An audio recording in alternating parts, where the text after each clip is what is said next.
자, 지난 시간에 윌로우 뱅크 협의회 보고서를 한번 빠르게 읽었어요. 여러분 한번 관심을 좀 가지시고요. 저는 이제 선교 강의를 지금 이렇게 맡으면서 굉장히 새로운 도전을 많이 받았어요.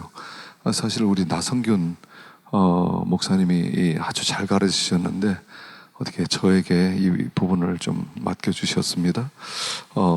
저는 이제 원래는 선교가 제 전공은 아니고요. 제가 성경을 더 공부하고 싶어서 저는 미국의 켈빈 신학교에서 성서신학, 신약학으로 공부하러 들어갔었습니다. 그리고 잠깐 좀 한 미시간에서 한 3년쯤 같이 많은 좋은 분들과 교제도 나누고 그렇게 성서신학에 대한 눈을 뜨면서 또 이런 질문이 들었어요. 나는 목회할 사람이다.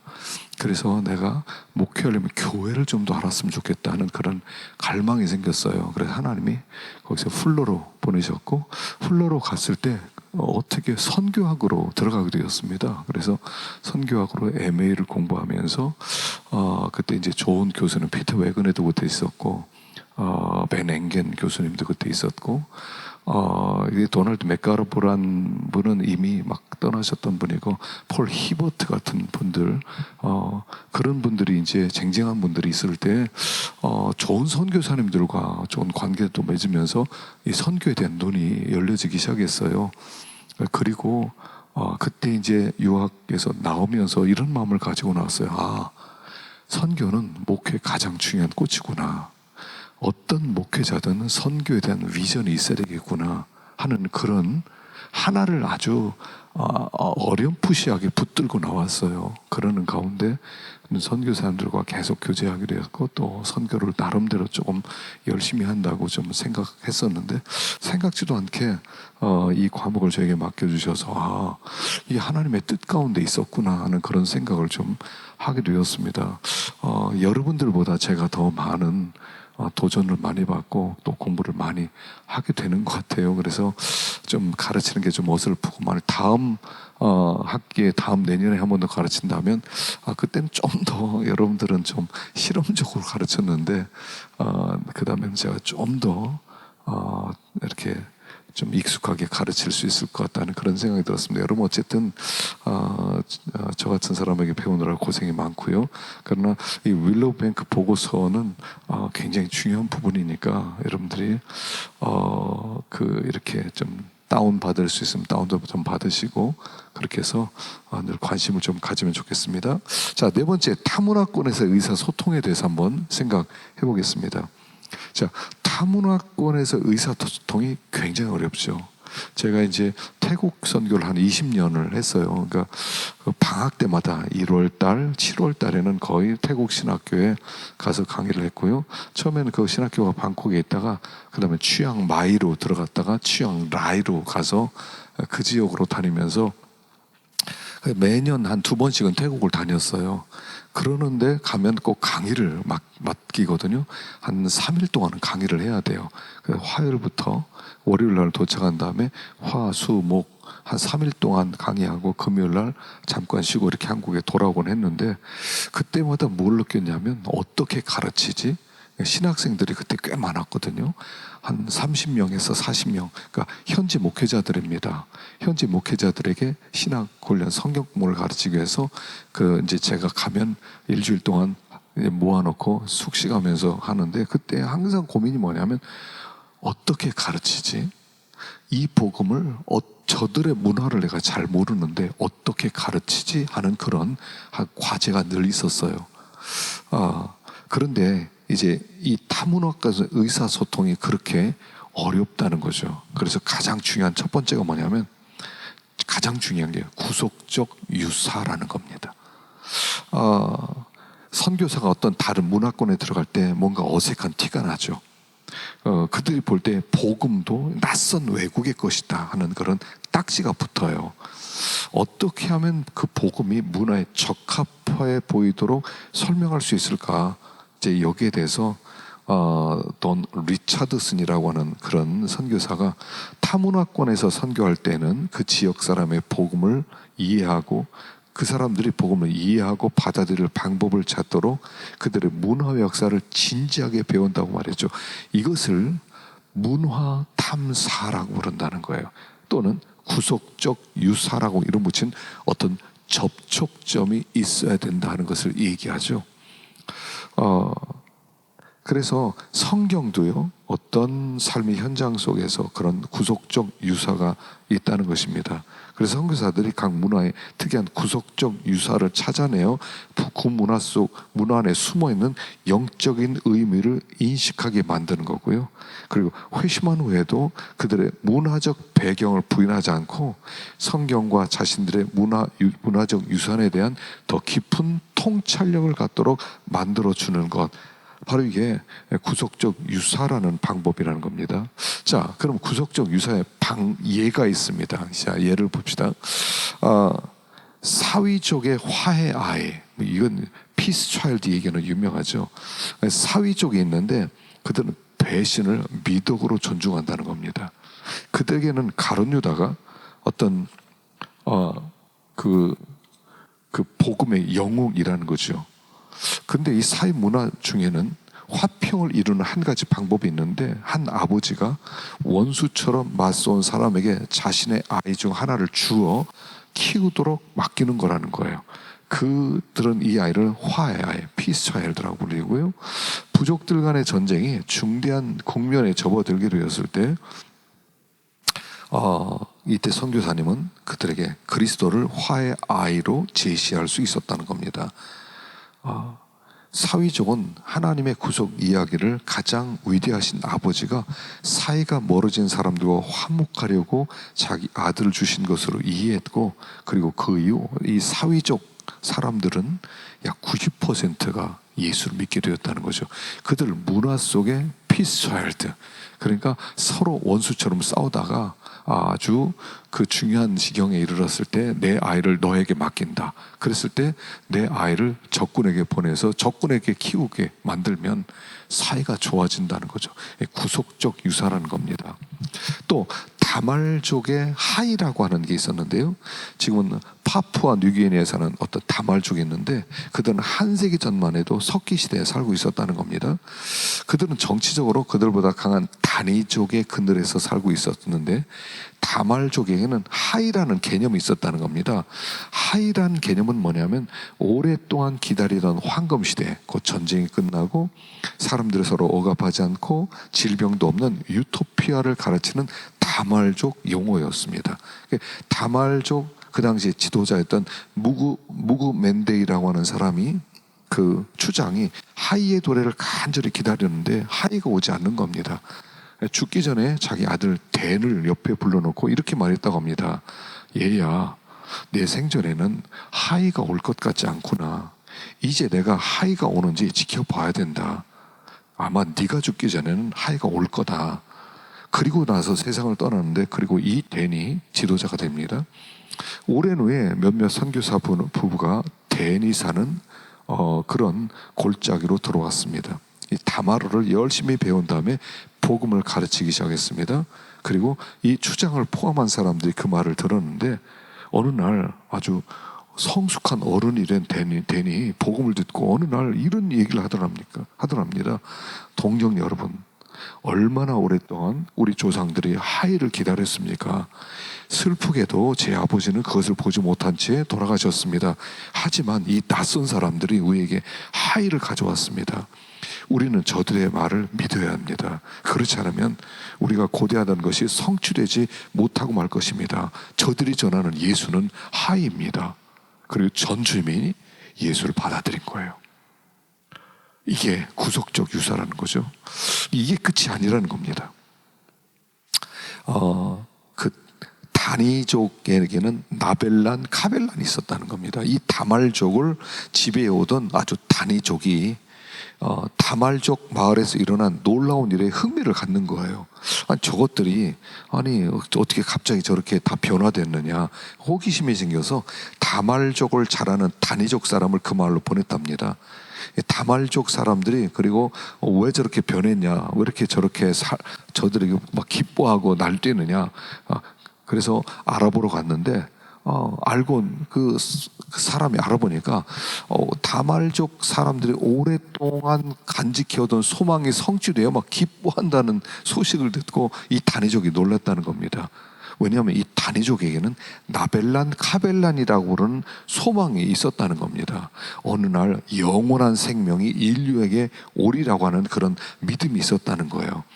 그때 고든과 페기라슨 선교사 부부가 다니족을 위해 사역하게 되었답니다. 그리고 십자가 부활을 전하고 예수가 죽은 자를 살리고 부활하시고 그리고 우리도 살리고 그리고 당신들도 살릴 거라고 전하니까 이 다니족들도 나벨란 카벨란이 드디어 오셨구나. 그들이 그렇게 그 예수를 받아 나벨란 카벨란으로 그들이 가지고 있었던 소망이 성취되었고요. 거기에 교회가 세워지고 그들도 많은 사람들이 예수를 믿게 되었다는 겁니다. 이 구속적 유사라는 거죠. 또 얄리족과 오수아이가 있습니다. 이 파푸아 뉴기니 지역의 식인종인 얄리족의 문화에게는 어떤 구속적 유사가 될 만한 어떤 개념이 전혀 없었다는 겁니다. 그래서 이 선교사들이 연구를 했는데 얄리 문화와 신앙에 대해서 문화 탐사를 이렇게 실시했답니다. 근데 어느 날 그 얄리족 젊은이 중에 에라리액이라는 그 젊은이가 과거를 들려주더랍니다. 오래전에 우리 형 순한과 형 친구 카할렉이 강 건너에서 와서 매복해 있던 적군과 마주치게 되었다는 겁니다. 그래서 그 카할렉이 그들의 손에 죽었는데 자기 형 순한은 근처에는 원형 돌담으로 도망갔다는 겁니다. 그리고 도망가서 그 안에 들어가서 형이 적군들에게 가슴을 드러내면서 막 껄껄껄껄 웃었다는 겁니다. 그러자 적군들이 즉시 무기를 놓고 도망갔다는 거예요. 이런 얘기를 전해주더라는 겁니다. 그래서 선교사가 물었답니다. 아니 왜 형 순환을 죽이지 않았느냐. 그러니까 이 에라리에게 미소를 지면서 이렇게 말하대요. 형이 신성한 돌담 안에서 들어갔기 때문이라는 거예요. 근데 이 신성한 돌담 안에 들어가서 만일 적군이 그 피를 흘리게 되면 그 동족이 전체가 다 일어나서 그들을 죽이기 때문에 이 신성한 돌담에만 들어가면 아무도 죽이지 못한다는 거예요. 그래서 그 신성한 돌담 이름을 오수아라고 부른다는 거예요. 그때 선교사는 무릎을 치면서 이거다. 그리고 그들에게 복음을 증거하는데 그리스도는 영적인 오수아다. 영적인 피난처다. 이 피난처에 들어오면 아무도 건드리지 못한다. 그 그리스도가 우리를 지켜주신다. 그렇게 복음을 전했다는 겁니다. 또 파차큐텍이라는 사람이 있어요. 아주 독특한 또 다른 구속적 유사는 그 하나님 엘로힘에 대한 별칭에 관한 것이었다는 겁니다. 여러분 이교도들도요 하나님에 대한 개념을 어느 정도 알고 있죠. 인정하죠. 또 실제로 엄청나게 많은 이교 문화들이 모든 것을 창조하신 지극히 높으신 하나님에 대한 개념을 가지고 있습니다. 예를 들어서 파차큐텍 왕은 1400년에서 1448년 사이에 살았던 잉카 왕이었답니다. 그는 마추픽추를 설계하고 건설한 사업가였다는 거죠. 스페인 사람들이 페루를 침략한 후에 마추픽추는 잉카 상류층 최후의 성소가 되었고요. 그렇게 성소가 되었죠. 이 파차큐텍과 그 동족들은 그 당시에 해를 숭배했는데 그 해를 잉티라고 불렀대요. 하지만 이 파차큐텍은 잉티가 과연 숭배할 대상의 자격이 있는지 의심하기 시작했대요. 근데 아무리 보아도 해는 뜨고 비치고 하늘 위를 지나가는 것 외고 지는 것 외에는 아무것도 없더라는 겁니다. 그래서 어느 날 이 파차큐텍이 이렇게 말했답니다. 잉티는 날마다 같은 일을 되풀이하는 일꾼처럼 보인다. 그리고 잉티가 저 일꾼에 불과하다면 하나님일 리가 없다. 잉티가 하나님이라면 가끔씩 독창적인 일을 할 거다. 근데 잉티는 안개만 내려도 빛이 희미해진다. 잉티가 하나님이라면 빛이 희미해져서는 안 될 거 아니냐. 그래서 이 파차큐테는 중요한 것을 깨달았다는 겁니다. 태양은 단순한 사물에 불과하다. 우리가 저 사물에 불과한 것을 창조자로 숭배하고 있었다. 그리고 나서 이제 더 이상 잉티를 숭배하지 않겠다. 그리고 고민을 했다는 겁니다. 만일 잉티가 하나님이 아니라면 우리는 그럼 누구를 의지해야 되느냐. 그리고 자기 아버지가 언젠가 찬양한 적이 있던 한 이름을 그가 기억하고 있었다는 겁니다. 아버지가 세상 떠나기 전에 늘 창조자 이름을 부르는데 비라코차라고 불렀다는 겁니다. 그래서 그 아버지는 늘 자기에게 어렸을 때 가르쳐 줬다는 겁니다. 비라코차는 모든 사물을 창조한 신이다. 잉티를 포함한 모든 것을 창조한 신은 비라코차다. 그래서 잉티가 파차큐텍이 한참 그 고민을 하다가 결론에 도달을 했다는 겁니다. 잉티는 하나님이 아니다. 그리고 태양신을 잉티를 예배하는 승려들 회를 소집했는데 그 승려들 사이에서 더 이상 우리는 잉티를 섬기지 않는다 선포해버리고요. 이제 비라코차가 우리의 진짜 신이다 하고 이렇게 공포를 했습니다. 그리고 잉티는 그냥 친척에 불과하다. 그리고 이제부터는 비라코차에게 기도해야 된다라고 선포를 했다고 합니다. 그런데 그 이후로 이제 정복자들이 돌아서 이 파차큐텍의 제국을 잉카를 흔적도 없이 없애 버리게 되었는데요. 그런데 그가 했던 것이 기록에 남아 있다는 겁니다. 비라코차, 그는 어떤 의미에서 그곳에 선교사가 들어갔다면 어떤 하나님이 이분이 바로 하나님 창조자 엘로힘이다 라고 말씀을 전할 수 있었을 거라는 거죠. 이제 그러면 우리가 어떻게 돌파할 것이냐 하는 얘기인데요. 여러분, 켈트족 선교사들은 북유럽 앵글로색손족에게 사역할 때 참신 하나님을 얘기할 때 유대식 이름으로 여호와 또 뭐 크리스토스 이렇게 이름을 강요하지 않았다는 겁니다. 대신에 고트, 그들이 쓰는 언어로 고트, 갓, 구트 이런 앵글로색슨어를 사용해서 하나님을 그들에게 설명해 줬다는 겁니다.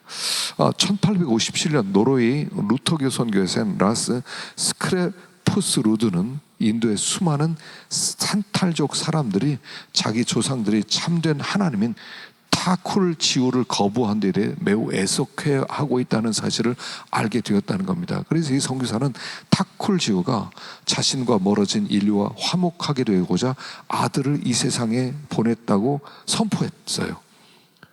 그 사람들은 타쿨지오라고 하는 신 이름을 가지고 있었어요. 근데 그들이 타쿨지오를 거부하고 타쿨지오를 순종하지 않아서 타쿨지오와 우리는 멀어졌다, 타쿨지오가 우리를 저주한다, 그걸 알고 구속적 유사로서 그 타쿨지오가 하나님이시다. 그리고 나서 그들이 타쿨지오가 우리와 화목하길 원한다, 당신들과 화목하길 원한다, 그 자기 아들을 보냈다, 그가 예수님이다, 그렇게 전했을 때 그 결과 이 산탈족 사람들이 수십 년 만에 10만 명이 넘는 사람들이 예수를 믿게 되었다는 거죠. 사실 우리가 하나님 그분이 어떤 분이냐, 이미 많은 민족 중에 이름들을 가지고 있다는 거예요. 그 이름들을 이용해야 된다 하는 것이죠. 마지막으로 한 가지만 더 생각해 보십시다. 분명한 메시지를 전달하는데 복음에 장애물이 있다는 겁니다. 첫 번째, 제일 큰 장애물은 뭐냐면 말로만 복음을 제시하는 것으로 복음 전도를 국한시키는 편협한 정의입니다. 말로만.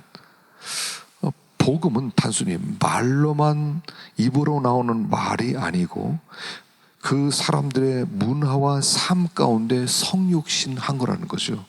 그래서 우리가 말로만 예수를 믿으세요, 예수님 하나님의 아들입니다, 단순히 그렇게 어떤 교리적 얘기를 해서 그들이 예수를 믿으면 구원을 받는다라고 생각하는 어떤 편협한 생각을 우리가 극복해야 된다는 거죠. 두 번째, 어떤 개발에 대한 세속적 정의가 선교적 마음을 가진 그리스도인들에게 장애가 될 수 있다는 것입니다. 세속적 접근에 대한 초점은 대부분 경제성장이죠. 개발해서 너희들이 이제 잘 살게 된다, 그래서 너희들이 부자가 된다는 세속적 정의를 가지고 우리들이 만일 접근해서 그들을 개발시키려고 하면 그거는 진정한 의미로 복음이 들어갈 수 없다 하는 것입니다. 또 세 번째, 그 전도자들이 자기의 삶에서 그리스도의 변혁을 전혀 드러내지 못하는 것, 이것이 선교를 가로막는 장애물이죠. 우리는 도덕적으로 선한 존재가 되려고 노력해야 된다라고 가르치는 종교 가치관에 속고 있다는 것입니다. 그리스도인들은 하나님의 은혜 복음을 이해하고 믿음으로 자기가 사는 조직과 삶과 일에서 은혜를 드러내야 돼요. 도덕을 가르치는 게 아니에요. 여러분들이 하는 이게 잘못됐습니다, 저거 잘못됐습니다, 그렇게 말해주는 게 아니라 먼저 은혜를 드러내야 돼요. 은혜. 그래서 그 은혜가 교회와 주변 사회를 지속적으로 변혁시킬 수 있다는 겁니다. 넷째는 교회가 많은 상황에서 문화적 이방인으로 보이는 것입니다. 선교사들이 특별히 이제 제3세기에서 지역 문화를 공공연하게 아니면 암묵적으로 죄악된 것으로 바라보는 그런 틀에 박힌 시각이 있다는 거예요. 그리고 서구 교회 형식과 어떤 문화만이 순수한 것으로 생각한다는 겁니다. 그 결과 그 지역에 적합한 형태의 교회 생활이 무엇인지 연구하지도 않고 정립하려고도 하지 않고, 그래서 그 나라 사람들에게 이 서구의 기독교는 우리가 전혀 다르구나 하는 이방인으로 남아있다는 것입니다. 그리고 우리가 어느 지역에 들어가서 교회를 세울 때 그들의 문화에 맞는 예배 스타일이라든가 그 스타일에 맞는 그 모든 형태를, 조직을 갖추어줘야 된다는 거예요.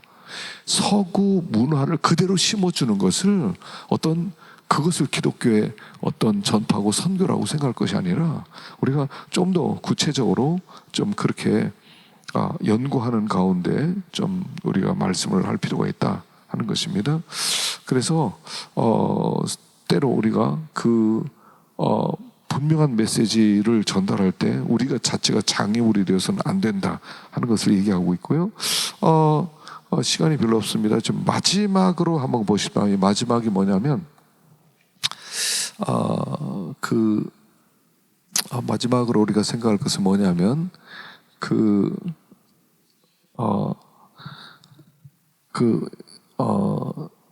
자꾸 생각이 안 납니다. 뭐냐면 이제 능력 대결이죠. 능력 대결입니다. 그래서 우리가 이 복음의 능력 대결이 이제 우리에게 있는데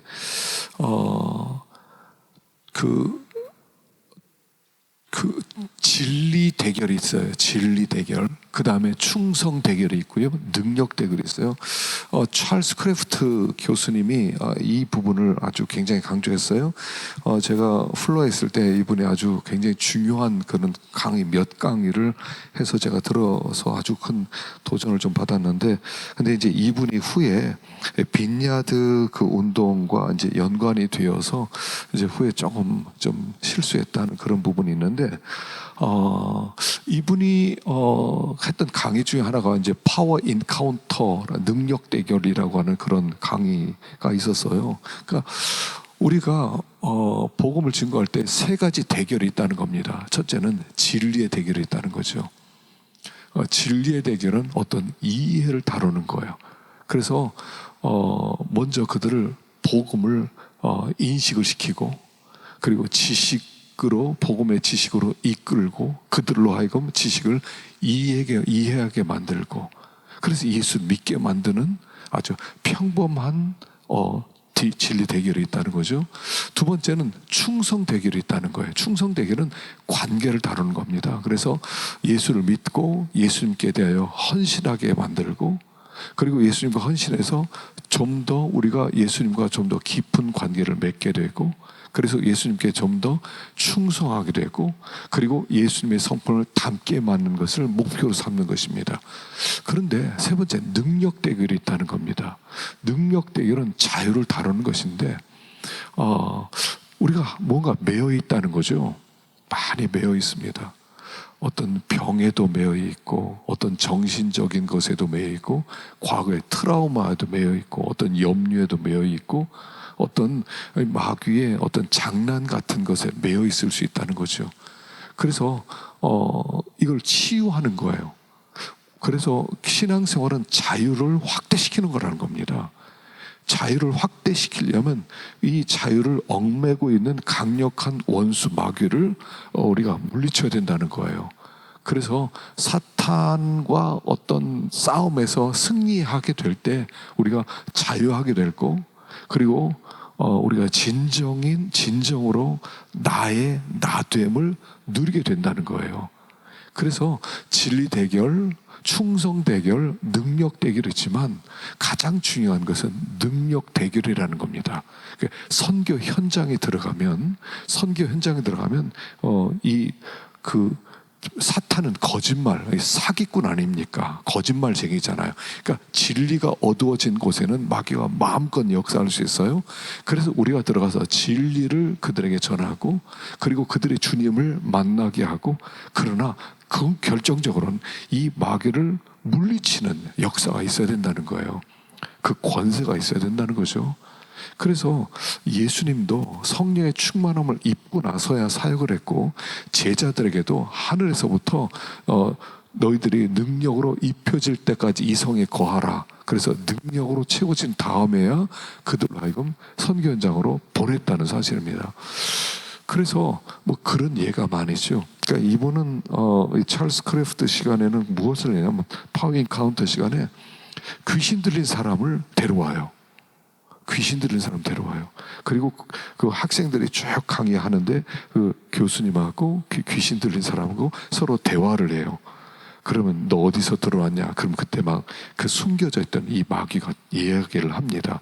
뭐 내가 언제 들어갔다. 근데 그때 그 강의 때 무슨 인상이 제일 깊었냐면, 과거의 상처가 깊었던 사람들, 아니면 분노가 극에 달했던 사람들, 이런 사람들의 마귀가 귀신이 들어가더라고요. 그래서 뭐 어떤 그때 옛날에 이제 생각나는데, 한 형제가 언제 들어가느냐, 뭐 그때 내가 우리 부모님이 서로 이혼하고 싸우고 뭐 그랬을 때 내가 너무 미워해서, 아버지가 너무 미워서 막 죽이고 싶었다. 그때 내가 들어갔다. 그리고 그때부터 이 사람에 매여서 사는 거예요. 그래서 이 교수님이 이 사람은 하나님의 사람이다, 하나님의 성령이 있고 복음이 있는데 네가 있을 자리에 갖다 나가라.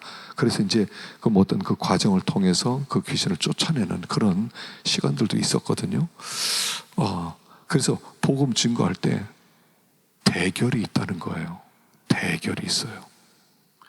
그래서 마침내 이 마귀가 호락호락하지 않다는 거죠. 성경에서는 쉽게 마귀가 포기하는 법이 없잖아요. 계속 쫓아다니잖아요. 그래서 능력 대결에서 승리해야 선교 현장에서도 복음을 증거할 수 있다 하는 것을 이야기하고 있습니다. 오늘 조금 길어졌네요. 자, 수고하셨습니다.